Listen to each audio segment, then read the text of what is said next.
Meline, bonjour. Bonjour. RDC joue dans quelques heures avec contre l'équipe guinéenne. Pronostic n'a eu Bon, tout est possible parce que l'arbitre central n'a pas encore donné le coup d'envoi. Toutes les équipes ont 50% de chance, 50% de chance. On doit se méfier de cette sélection guinéenne parce que c'est une très bonne sélection. Parce que quand vous avez vu comment est-ce que cette sélection nous avait malmené lors de la 34e édition de la Coupe d'Afrique des Nations, c'était à Côte d'Ivoire. D'abord, ils étaient les premiers à ouvrir le score. Nuit était les balles arrêtées que la République démocratique du Congo avait eu le temps de bien gérer. On allait perdre déjà cette rencontre. Mais demain, ça sera une autre rencontre. Pourquoi je dis une autre rencontre? Parce que déjà, c'est une sélection qui ne cesse pas de monter en puissance. Parce qu'ils ont eu le temps de constituer leur équipe avec de jeunes joueurs. Attendons voir parce qu'ils ont eu le temps de se préparer au niveau de la Côte d'Ivoire pendant quelques semaines avant de regagner Kinshasa. Malheureusement, le Congolais et la RDC n'ont pas eu le temps de se préparer. Les joueurs ont eu le temps de préparer dans leur club, mais eux, au moins, ils ont eu le temps de constituer un bloc quelque part. Donc, attendons voir ce qui va se passer de même. Moi, je crains. Pourquoi je crains? Parce que c'est une équipe qui va venir avec l'esprit de revanche, de venger la RDC, parce qu'à cette rencontre livrée, il y a 5 victoires pour les Congolais, une victoire pour la Guinée, puis un match nul. Donc, attendons voir ce qui va se passer. Pourquoi pas de créer une surprise ici au stade des Martyrs, mais avec la confiance de Sébastien Desabre, avec ce que Desabre a dit, on reste confiant, on voit ce qui va se passer. Comment voyez-vous l'équipe de l'RDC? Pardon? Comment voyez-vous l'équipe de l'RDC? Bon, c'est une bonne équipe constituée par des jeunes. Certes, il y a encore des Kakuta, il y a encore des joueurs expérimentés, mais il ne faut pas oublier que Kakuta n'a plus des jambes de joueurs de 20 ans. Kakuta n'a plus des jambes de joueurs de 18 ans. Moi, je pense que c'est l'ère de la transition. Il faut faire la transition, de laisser la place de Yohan Sadik et d'autres joueurs, pourquoi pas de convoquer encore des joueurs comme des William Baloukiche et d'autres joueurs, de venir intégrer la sélection nationale pour renforcer encore d'autres secteurs. L'absence de Ngalae Moukao, ça peut déranger? Bon, non. Pourquoi je dis non? Parce qu'il n'a pas encore joué au sein de la sélection nationale. La RDC a fait des résultats sans Ngalam. Et aujourd'hui, il n'est pas là, il est venu, mais il est blessé. Attendons voir ce qui va se passer. Il y a un autre qui a proposé un classement. Ah, classement à moi passe. Et Méline propose un classement à passe. Classement à passe. Déjà, classement à passe, n'a côté tel gardien. Tu es battu au banana. L'entraîneur a tranché titulaire à Zate. Bon, oui, titulaire à Zate, donc classement à passe. Moi, c'est un lobby. D'accord, merci. Merci. D'accord. Oui, bonjour messieurs. Bonjour. On vous appelle comment? Je m'appelle Moussa Komara et journaliste reporter à la télévision nationale. Nationale guinéenne. Guinéenne, ouais. Ok, vous êtes ici à Kinshasa pour le match RDC-Guinée. Oui. Et quel est votre pronostic?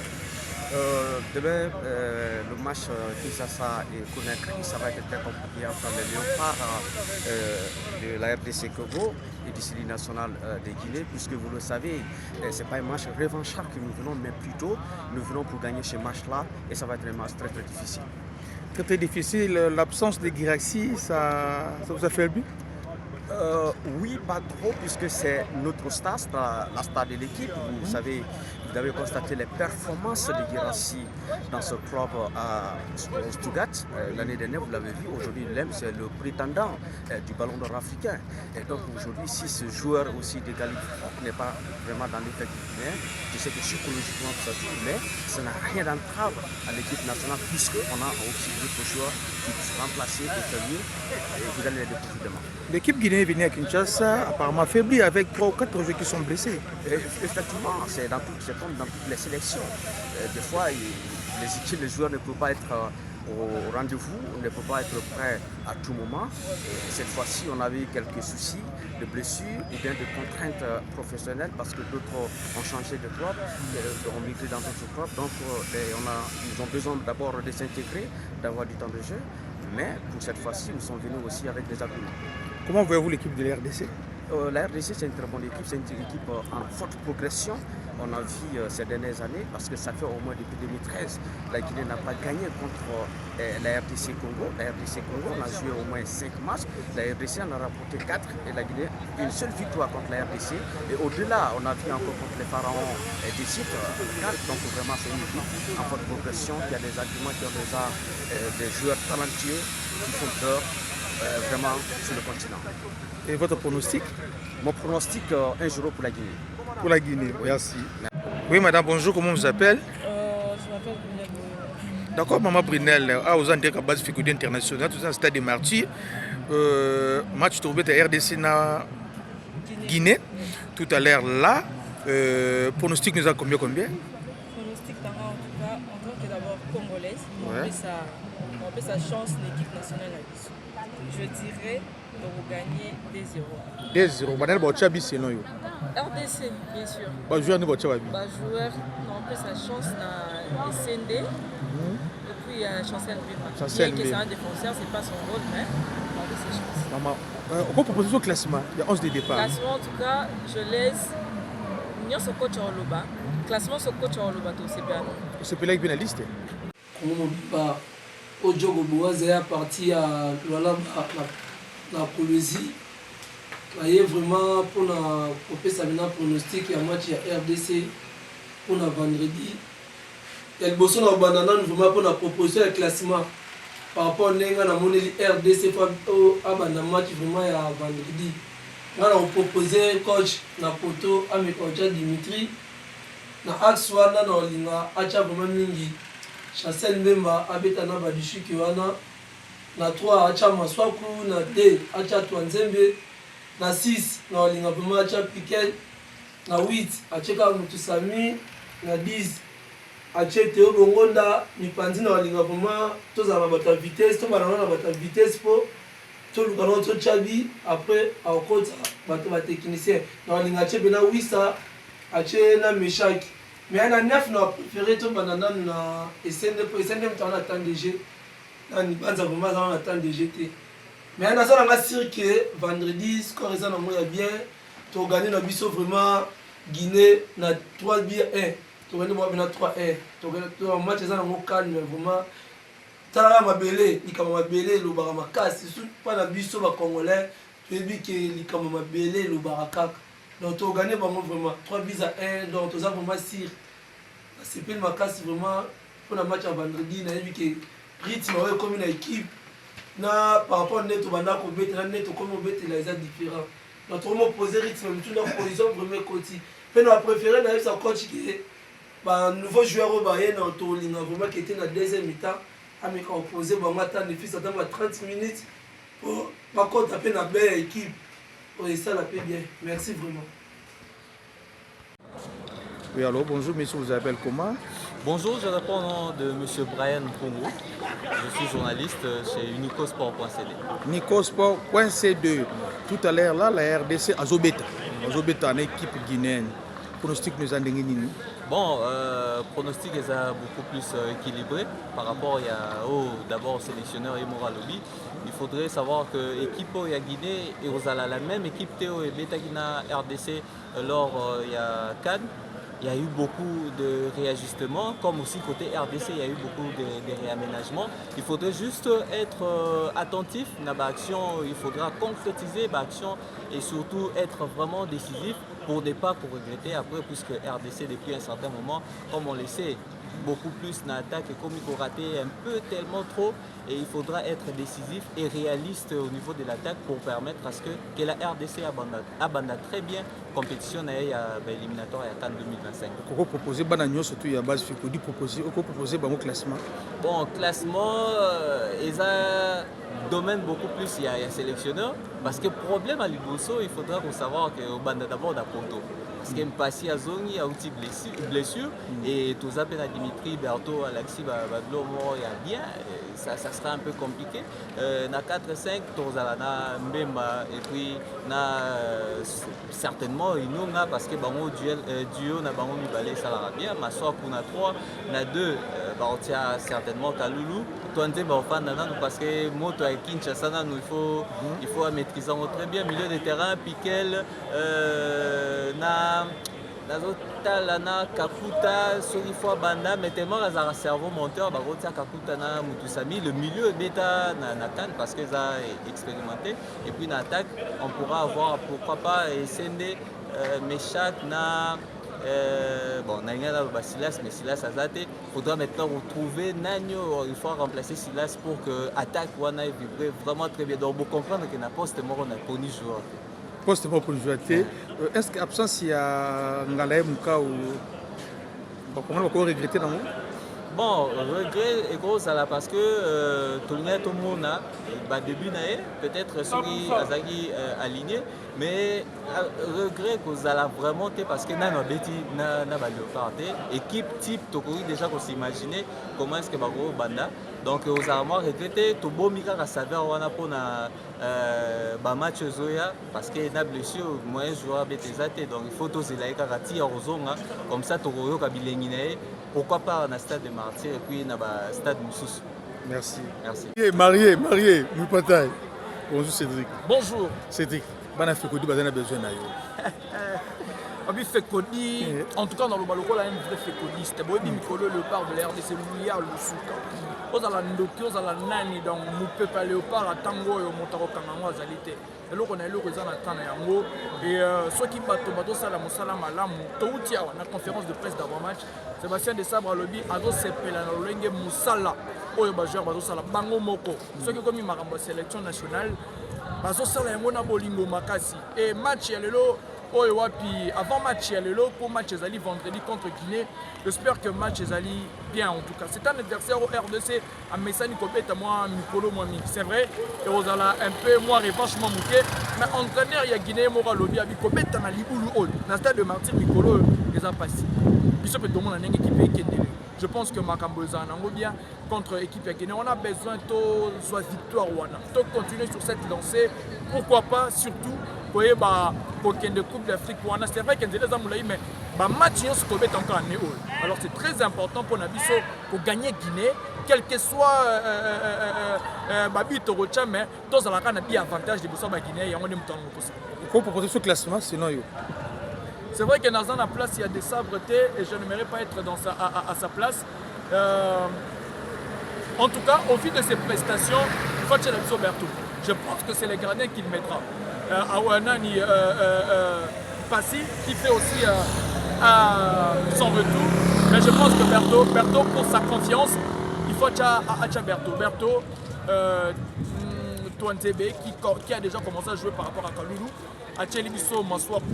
Là, certainement, il va à Otika chancelle avec Inonga. Le milieu de terrain, le tandem Piquel Namoutousami. On va faire confiance à Yamukolo quelques plus tard, parce que Desabre Yamoko il est sous son charme. Et puis Nalikolo, c'est vrai, je m'aimerais en tout cas Meshak à bonifier ma casse parce que les autres ça la moins bien été. Mais je le mettrai, je mets Meshak Elia avec Théo Bongonda et puis Boebi à Vincent Tano. Nanis. DJ Momboshi. Ouais. Bad Fekodi.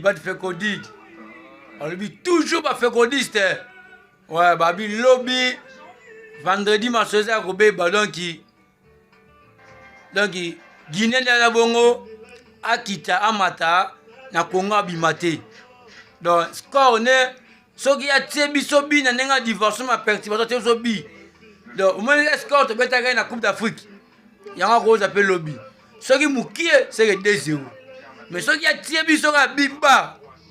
Tous les scores à Kalana, tu peux gagner la foot, tu peux gagner la Côte d'Ivoire. Il y a un peu de zone là. Fait qu'on dit toujours en forme. Oh, Sosamboka. C'est un Nikakuyo, donc Sosamboka.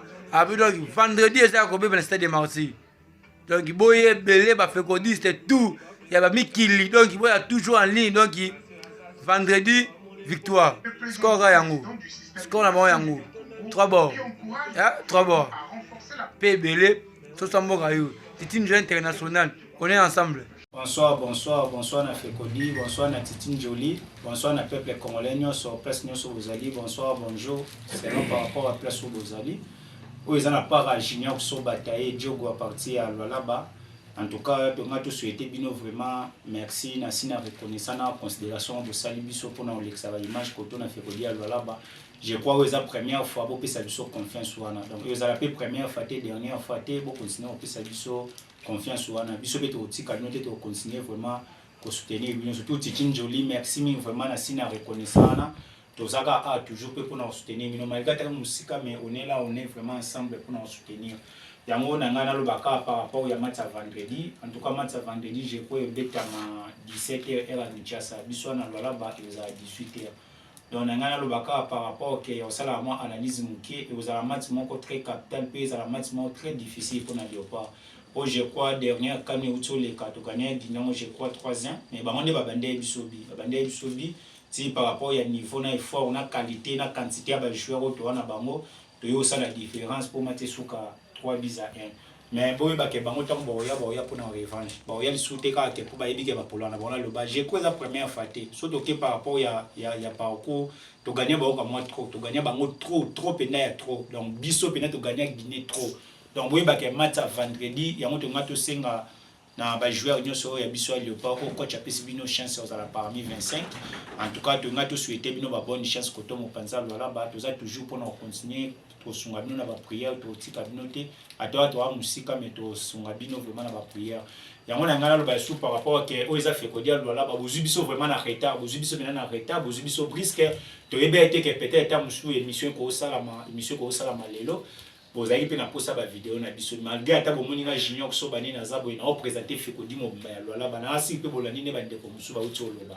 En tout cas ngasko na ngana kene par rapport analyse à match coach na be mission l'équipe Olanda ka loba ke Léopard ya lelo place comme cher Léopard ya lelo faut beta na jouer ou azana tant de jeunes à club ndeto mona par rapport ya Léopard to beta vendredi tozana moi regret muke par rapport ya capitaine na biso Chancel Mbemba de Midi par rapport à tant de jeunes na club biso nyonso ba peuple congolais Afrique monde entier to bi station ni ele que la chanson Mbemba mais biso tant que roi aza mwana biso aza peuple congolais donc aza mutu auto ko tika on néglige aucun jamais na vie to continuer au PCA ba bonne chance coach ami kozong c'est sous parmi les 11 de départ ndé yango pe au sala ka efforcer pour ami kozali sous club ya okene malgré ta mercato comme na fait mais to continuer toujours ko soutenir na ba prière par rapport à match à vendredi par rapport à joueurs qui attendent des jeunes dans le club na bango bon par rapport à poto tropé ça non Dimitri chance pour parce que tu dis que titulaire est Lionel Impasse mais Lionel Impasse a aussi na blessé au moins besoin longtemps et jouer vraiment longtemps tropé ça Bertor na poto pas auto c'est l'épisode des matchs ça super en tout cas la dernière mot marqué histoire ya peuple congolais trop ça des grands têtes ko ça n'a été coach a continué sous Kozong c'est chance on les a par rapport ya ndenga na proposé par rapport ndenge étant que joueur étant que mouton na ebiga moi histoire à balle donc Dimitri Ozana poto 4-5 et beta ma capitaine na biso Chancel Mbemba na Dylan pour Dylan na beta na cette chaîne je crois beta plus de 2 ou 3 matchs comme titulaire na mpanzi to beta mpanza droit c'était au chat Twanzembe beta na première ligue nous sommes mon option sur total la match to mandinga beta. Bon, par rapport à Mpanza gauche, entre Kayembe na Maswap, bon, tu préféré par rapport à l'expérience, par rapport à moi qui doyen, tu préféré que tout ça Maswap na 3. Bon, 6 8, tu obéis à Kaka ya Piquel na Motosami. Bon, par rapport à Noah Sadik, au ils a match à Guinée, tu dis que les jeunes joueurs au azana tant de jeux belé na ba joueurs nyonso sur Léopard. Ba muka on a Noah Sadik. Na o monsieur le numéro 10 auto dit signé dans Dynamo Zagreb. Bon, par rapport au numéro 10 chance il y a deux. Robert et Doka il me comme 10 pour Doka il va déjà dans championship en Angleterre. On va championnat ma casse tous les matchs on va Mikolo va checker na 10. Bon, na mpanzi ya 7, na mpanzi ya 7 elimo ko to cha wisa elimo to chete omonda na 9 to continuer sur kopesa esende ba chance malgré nana fongoli vraiment fileté mais to yebi que sende ndaza l'homme du moment ou aza pena na tana mikolo na Léopard par rapport ya Simo Banza na absence ya Cédric Bakambo tant que vice capitaine Simo Banza mtazaki nene fo le loko olonga la sote ba souci ba die Maxime Bokane akolonga la ba souci ba Bakambo akolonga la ba souci ba Nonda bon malgré azozo vraiment tant de jeux belé mingi te on beta na Léopard par rapport ba blessé bon tozong saka esende na 9 bon par rapport il y a pronostic bon il a dit que les matchs sont difficiles il a dit que le Léopard doit gagner des c'est bon merci Titi Njoli tu remercie on a signé reconnaissant merci vraiment ba bonne chance na Léopard en tout cas nous sommes pas que la bino nous sommes vraiment et les cabines vendredi merci non question comme ça là d'accord Dani bonjour RDC Guinée pronostic les années qu'on bon, pronostic, il y a match, il y a lobby, je pense bien, d'abord étant congolais, hein, Nakaniski et Léopard pour gagner, mais ils ont appelé match facilité pour Nabiso. Tout se rappelait que tu na Bango na Cannes, match de gagné qui 3-1, mais ça qui vraiment difficile. Coup franc sous de délivrer Bisso Davi à pardon, oui, coup franc. Il y a Arthur Maswaku et à mon a changé. Et je pense cette fois-ci na Kinshasa, la pression du public modèle les Alara. Et non, mon match est difficile pour les Léopard, même si tu as gagné, mais le score est triqué 2-1, 1-0. Et on souhaite vraiment bonne chance pour l'équipe de la Léopard. Dani, vous avez une équipe RDC, progresser, vous avez progressé, vous avez une équipe RDC. Vraiment, la question s'appelle Nango Makasi pour le sélectionneur où tu répondre par rapport à l'évolution de l'équipe. L'équipe peut être Cannes, mais sur ce qui est quatrième, mais tu gagnes. Oui, il fallait que tu Biloko Asika. Donc, Biloko Asika, on a ici. À Melbiso, Ngalael Mukau, pardon, quoi qu'on bête à moi touché na genou. À Elbiso, Nathael Mbuku, à Elbiso Noah, ça dit qu'il peut en relaxer que. En plus, les autres qui sont tout ça l'a dit na Cannes, tout ça un peu plus. Donc, équipe, ils ont bien, ils ont progressé. Ils ont dit na janvier 2024, il y a un côté où ils ont l'élo, na mois, il y a septembre, donc équipe est progressée. On espère bien, dans le terrain lobby, tout le monde a une nouvelle équipe, il y a Léopard, la progression, en termes il y a progression, en termes il y a jeu, en termes il y a nuance, tout le monde a une équipe niveau Mati. Équipe niveau Mati, mais quoi pour le classement? Sinon, yo. On a un classement, c'est clair, on a Berto Ozong et la Potonae, vu qu'il y a Saliba match à bien, on a Axouana incontournable, Mbemba Ozala, le sélectionneur derrière à Lebela, on a une conférence de presse, un jour très important, même on a Axe. On pense qu'il y a un Baka toujours, à Asfa, niveau est très bon. La gauche, même si c'est moi, on a évité entre Arthur Maswa Couteau et Joris KMB, mais on a choisi de Joris KMB. Le couloir droit, on a le Gédéon Kaloulou. Le milieu, Père Naé, on a un trio, on a toujours Charles Piquel, Samuel Moutoussami. Et on a largement Gaël Kakou tapé comme meneur de jeu. Dans le Taxico, on a des places entre Simon Banza, Samuel Essende ou Fiston Maele. Mais bon, on a Samuel Essende après on a Betin Europe, le match à Betin Europe, on a quand même niveau un peu élevé. Donc on continue la même dynamique. On a titulaire contre Sénégal, titulaire contre Togo, on est titulaire contre Guinée. Et dans Moupandi à gauche, je vois largement Yohan Wissa à Zong et la poste Nae. Et dans Moupandi à droite, on a Meshak Elia, largement supérieur pour ça là, comme couloir droit. Merci. Merci.